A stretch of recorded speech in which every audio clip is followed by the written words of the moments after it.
Урматтуу Facebook колдонуучулар, саламатсыздарбы? Биз бүгүн да кайрадан 1-май райондук сотундабыз. Бул жерде элдик генерал Курсан Асановдун соту болуу алдында турат. Биз ошо жака келгенбиз. Азыр ошо негизи Курсан Асановду 5-октябрда ошо ички иштер министрлигин басып алды деген күнөө менен кылмыш ишин козгоп сурап атканы айтылган. Анан ага коомчулук, саясатчылар бардыгы нааразы. Анткени 5-октябрда билесиздер, Курсан Асанов ички иштер министрлигинде эле эмес, Субаналиев деген ал улуттук коопсуздук кызматына барган, Садыр Жапаров өзү өкмөт үйүндө болгон, Токтогазиев айыл чарба министрлиги, дагы башка мекеме ишканаларда, Сыймык Жапыкеев башкы прокуратурада болгон, анын баары басып алган болобу дегендей нааразылыктар коомчулукта болуп атат. Ошондой эле саясатчылар да айтып атат. Курсан Асанов негизсиз 5-октябрь боюнча негизсиз кылмыш козголгон, бул туура эмес. Анткени ал ансыз деле Кой Таш окуясы боюнча үй камагында болчу, азыр анын кайра зарылдыгы жок болчу дегенчи. Анан бул жакка Курсан Асановдун тарапташтары дагы күтүп атат. Азыр ушул жерге келет. Ушул жер аркылуу өтөт деп атат го. Азыр Курсан Асанов ушул жака келет го, Ооба, келет. Ушул жерден өтөт да? Ооба, азыр келет, ушул жерден өтөт. Сиз кайдан келдиңиз? Мен Айылдан. Ооба. Айылдан келдим. Ушул Курсан Асановду туура эмес камап койгондугун карап отуруп, чыдабастан келдим да ушул. Бүгүн баш коргоо чарасы каралат дегенине ушул келип угайынчы, билейинчи. Кантип эле мындай болуп калды, туура эмес болуп атат да, эми ошого келген жерим. Айылдан эмне дешти, эмне саламдоо айтышты, кандай пикирде? Элдер бардыгы эле туура эмес болуп атат деп атышат. Эми көпчүлүк эл эле ушун Курсан Сатаровду билет да, бул кишинин жасаган жумуштарын, Кыргызстанга кылган кызматын элдер билет, ошолор колдоп атышат. Туура эмес болду деп атышат бардыгы эле. Рахмат, атыңыз? Мен атым Асылбек, Курсан дос болом. Сиз Оштон келдиңиз? Ооба. Асылбек мырзадай азыр ошо Ош жактан келип өзүнүн пикирин айтып, ошо жакта элдин тилектерин, саламдоолорун үй бүлөсүнө, жубайына, балдарына айтып атышат. Анткени эр жигиттин башына эмнелер гана келбейт деп. Анан биз азыр эфирге кошулгандарды түшүндүрүш үчүн айтып койсок, биз азыр 1-май райондук сотунда турабыз. Бул жерде Курсан Асановдун тарапташтары, шайлоочулары чогулган. Анткени Курсан Асановдун бүгүн соту болот. Баш коргоо чарасы деп коет, жана 5-октябрь боюнча ал кишини күнөөлөп атышпайбы? Ички иштер министрлигин басып алган депчи. Бирок айрым маалымат сайттары эмес, баягы маалыматтык топтор, жарандар, эксперттер айтып атат, ушу ал анчалык деле күнөөгө бата турган иш кылган эмес. 5-октябрда деген 2020-жылдын 4-октябрында парламенттик шайлоо абдан ыплас мыйзамсыз өткөн үчүн, ошону жокко чыгаруу үчүн эл көтөрүлгөн. Ошо көтөрүлгөн учурда мамлекет кароосуз калбасын, айрыкча башка кызматтагылар болсо да, тармактагылар бийлик алмашуу учурунда ошондой убакта сөзсүз могу ички иштер кызматы тартип менен иштеген органдан бирөө болуш керек эле да, ошол күнүчү мындай теске салып турган. Ошондо Курсан Асанов баягы координатор катары да, министр эмес, ошол кырдаал, ошондой кырдаалда бирөө көзөмөлдөп туруш керек эле да. Ошондо координатор катары Курсан Асанов элдин тынчтыгын кармап турган болчу да. Курсан Асанов чыксын деп мындай нааразылык менен жүрүшөт. Камап койсо отура беребизби деген мындай ичтеги ызаларын да айтып атышат. Биз ойлойбуз бүгүн Курсан Асанов боюнча акыйкат чечим болот деп. Биз силер менен сүйлөшсөк болобу? Сиздер Курсан Асановду колдоп келдиңиздер да? Мына азыр кыйкырып бирөө өтүп кетти. Саламатсыздарбы? Ооба. Биз бул жерге Курсан Асановду колдоп келдик. Курсан Асановго коюлган дооматтары бул саясий чечим деп эсептейбиз. Бул туура эмес. Саясий куугунтук. Азыркы бийлик мурунку бийликтердин эски жолуна түшкөндөй сезим калтырып атат бизге.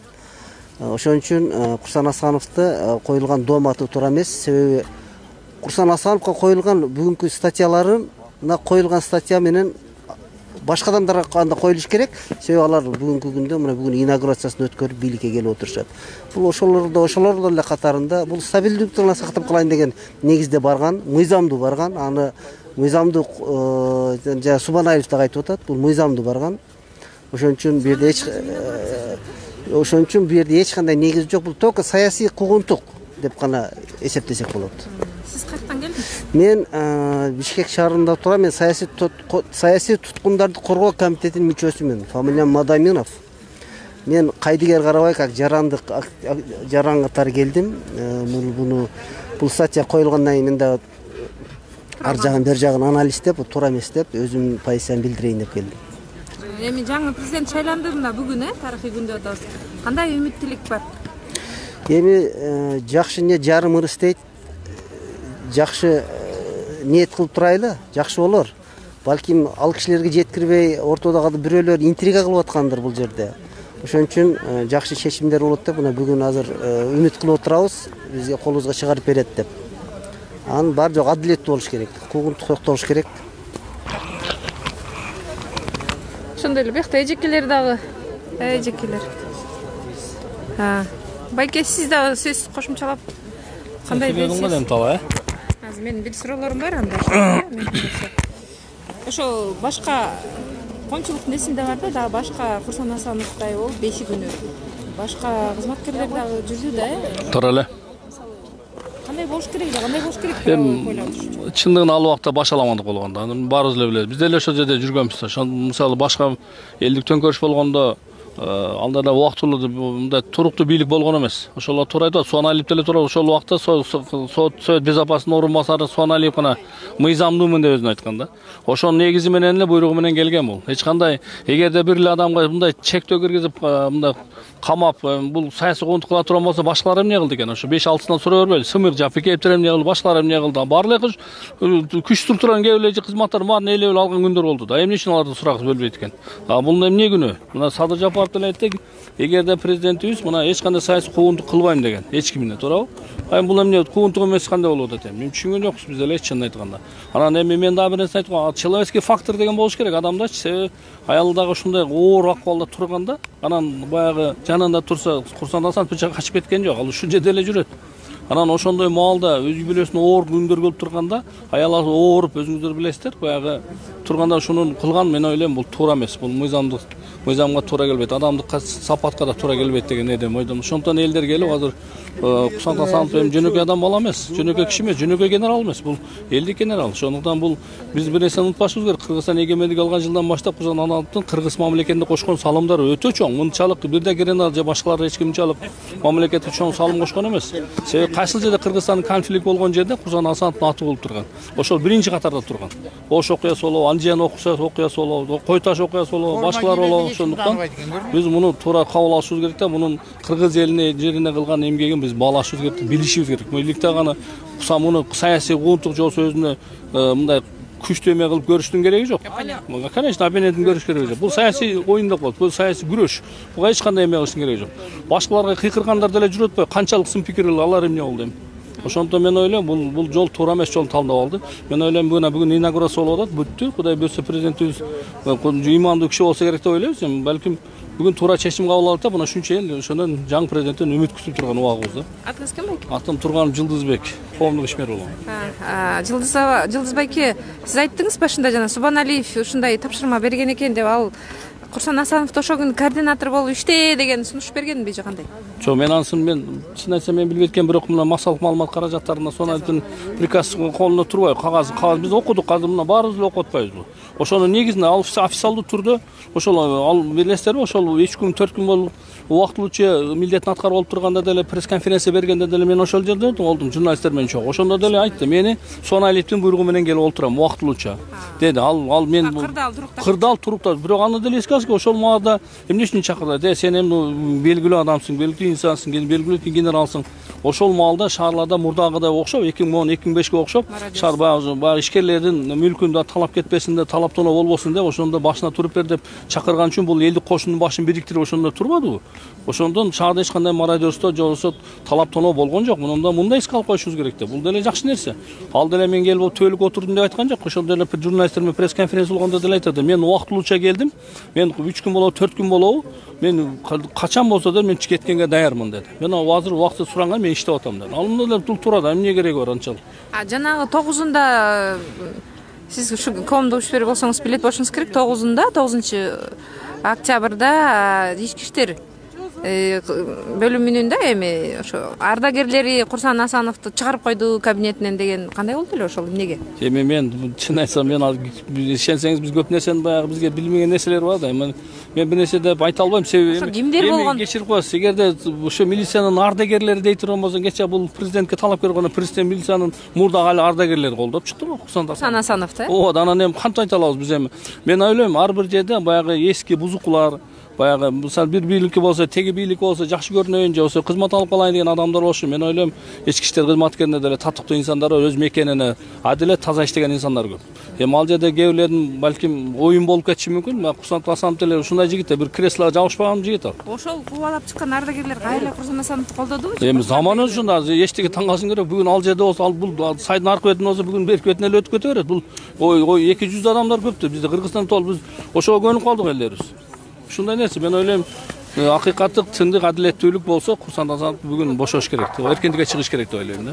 Рахмат, айтканыңыз келсин. Мына көрдүңүздөрбү, урматтуу көрүүчүлөр, Курсан Асановду 9-октябрда ошо иш бөлмөсүнөн алып чыгып кетирген, мындай айтканда ардагерлер. Кайра эле шайлоодо Курсан Асановду колдоп чыгыптыр да. Ушундай эми билбейм эмне деп айтыш керек мындай адамдарды. Ошондой эле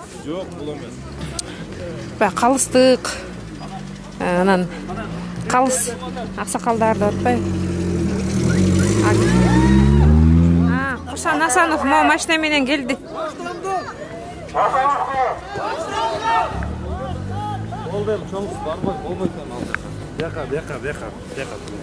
Эми ал кирип кетет да, бизди киргизбейт. Курсан Асановду алып келди. Сотко алып келди. Сот башталат окшойт. Курсан Асановду кичинекей эле машина менен алып келди. Эмне машина этет тиги ак? Ушундай. Жанагындай конвой менен эмнеге алып келген жок? Бул жөн эле допростон кийин бери келди окшойт да? Так, Курсан Асанов могу кичинекей машина менен келди. Могу машина менен келди. Келди деп атышат го. Эмнеге кичинекей эле машина менен келди? Эми Курсан Асанов боюнча мен оюмду айтып койсом, Курсан Сатарович мына ошол күнү кыргыз эли, бүт Бишкек шаары баары жакшы билишет. Ал күнү ал басып алган эмес. Тескерисинче ошол өзү айтып аткандай Субаналиевдин суранычы менен барып баягы тартипти сактап, ошол баягы министри жок калган министрликти мындай жетектеп берип, 2 күн дружниктер менен тартипти сактап бергени үчүн мына күнөөлөнсө, бул өтө таң калыштуу болуп атат да. Ошон үчүн андан тышкары мына камакка алуу маселесин карайбыз деп атат. Камакка ансыз деле домашний арест болчу, үй камагындачы бул киши. Анан ушул мына 1,5 жылдан бери үй камагында жүргөн киши кантип качпаган, эми качмак беле. Оода. Анан үй мындайча айтканда адамгерчиликке да жатпаган нерсе болуп атат да, аялы оор абалда реанимацияда жатат. Эми ошондуктан тергөөнү мейли жүргүзсүн, бирок баягы үй камагында калып туруп коюш керек да. Анын башка иштери бар тергөө боюнча. Камакка коюш керек. Рахмат. Сиздер азыр Нурбек Касымбеков юрист менен болгон кыскача маек токтуңуздар.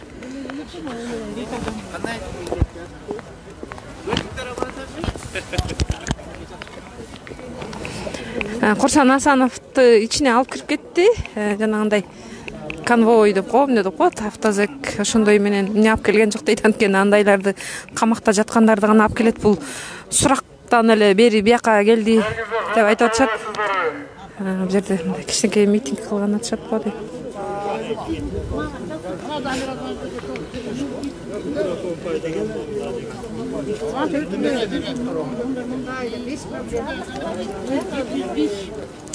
Урматтуу кыргызстандыктар, Курсан Асановду азыр бул 1-Май райондук сотуна алып келишти. Азыр сот болот. Сот болот окшойт. Siz naborot arka takmayın, süzülüyoruz. Süzülüyoruz gerek kaldı. Rakatçını açsın misal için, capık kayıp bak, rakatçının başı olan aldın, anında kalmaz koy. Sület duruyla da şunu bak.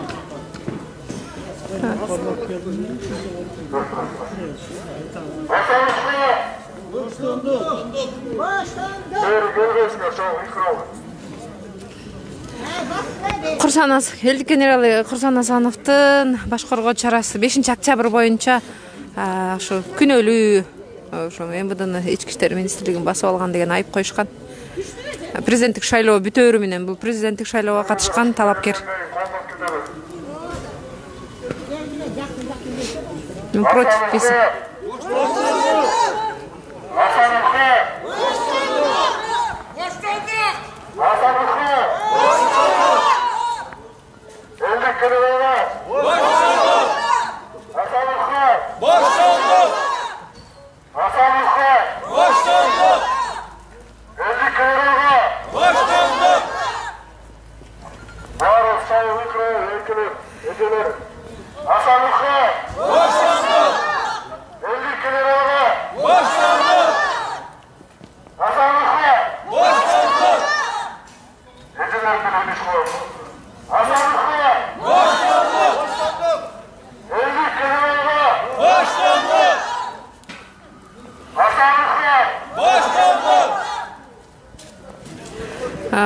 Урматтуу Facebook колдонуучулар, урматтуу кыргызстандыктар, 1-Май райондук сотуна Курсан Асанов алынып келинди.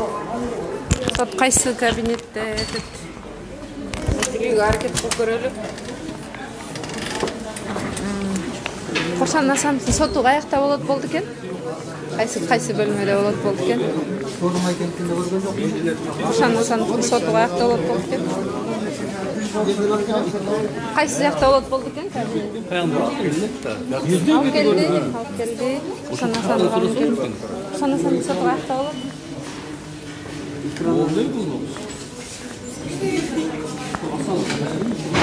Баш коргоо чарасын эме жа дежурный соттор карайт да.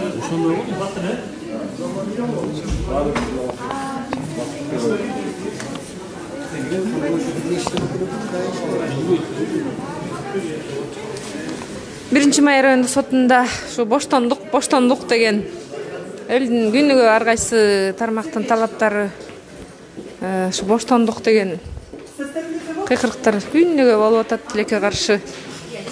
Бүгүн Курсан Асановго боштондук деген. Башка сот болду буякта, Мына могу машина менен алып келди. Курсан Асановду ушу машина менен алып келди сотко. Кичинекей эле машина экен. Макей. 1-Май райондук соту. Азыр могу кабинеттердин кайсы жеринде сот өтөт. Биз азыр киребиз.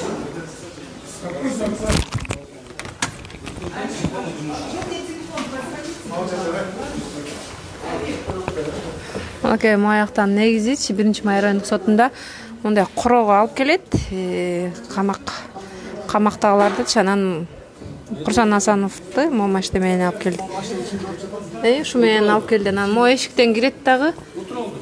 Кайра тетиги эшиктен чыгарып, могу 3 кабинеттин биринде алып кирет. Машинеде жок, алып кириптир.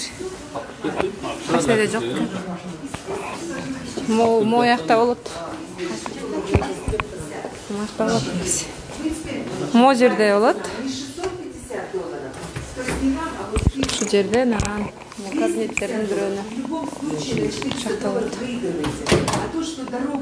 Курсан Асановду алып келдиби? Позвони, пожалуйста, мне. Тиги Курсан Асановду алып келген машина турат да эшикте.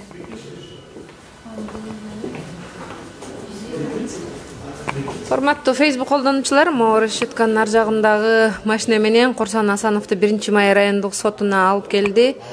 Ал кишини 5-октябрда Ички иштер министрлигин басып алды деген күнөө койгон болчу. Буга көпчүлүк наразы болуп атат. Анткени ошол күнү күч структураларын баягы өлкөдөгү башаламандык болгондуктан ошондой жаңы жетекчилер убактылуу башкарганга туура келген. Şu kaysı bir iş bilmedi ötüt. Bizarınca bilbeyiz. Mına monday жогорку сот 1-май райондук сотунда ушундай соттардын бөлмөлөрү бар.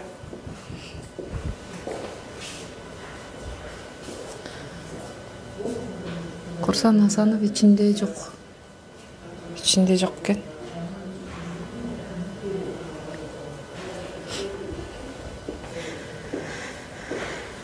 Кыргызстанда президенттик шайлоого чыккан мыкты мындай потенциалы жогору адамдарды камоо башталды. Бул туура эмес деген да пикирлер бар. Биз күтө туралы, кайсы жерде болот? Курсан Асановдун соту кайсы бөлмөдө болот? Мамлекеттик айыптоочулар билеби деп атпайбызбы? Башка иштер. Рахмат.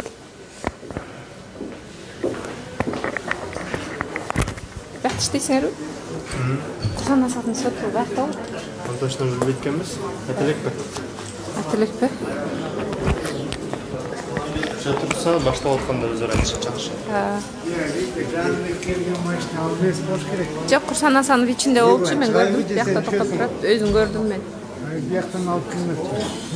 Жок, биягынан алып келет, атайын жер бар да. Бияктан алып келет, бир ишиги бар, билбей турбайсың. Көрсөтүп коеюн. Биз деген ушу 1-май райондук сотунда жүрүп, 1-май райондук сотунда жүрүп, каяктан экенин билип калдык да, мына могул эшик алып келет. Негизи машиналар маяктан токтойт. Мына Курсан Асанов могул машина менен келбеди. Тетиги менен келди. Тетиги эшиктен кирет. Баары эле ушундай. Алмазбек Атамбаевди да ушинткен билесиңби? Анан көп эшиктери бар. Бизде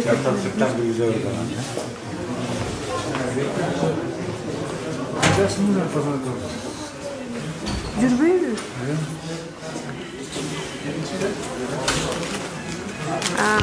Биз 1-май райондук сотундабыз.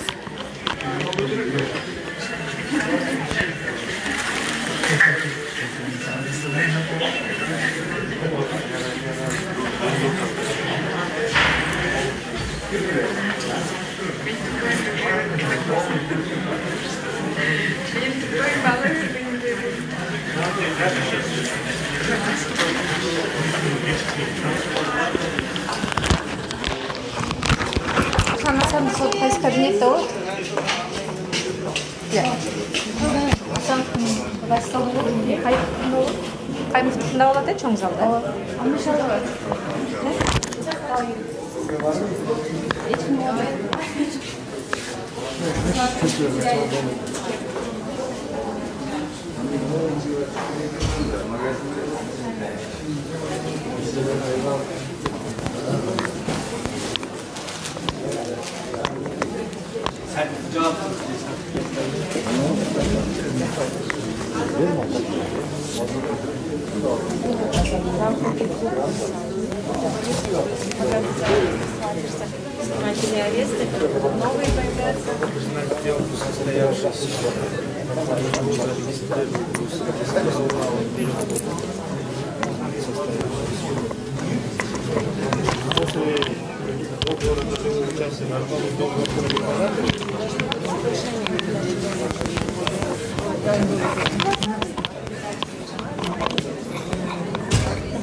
Курсан Асановдун соту болорун күтүп атышат элдер азыр. Башкаруу чарасы негизи жабык түрдө өтөт. Башкаруу чарасы кайсы сот болбосун жабык өтөт. Ишикте да кишилер көп. Башкаруу чара негизи дайыма жабык өтөт, Башкаруу чара. Мындай да эч ким болбойт. Бул жерде күтүшөт да. Ошондуктан биз түз эфирди жыйынтыктай турат окшойбуз. 1-май райондук сотунда Курсан Асановдун сотун күтүп атышат.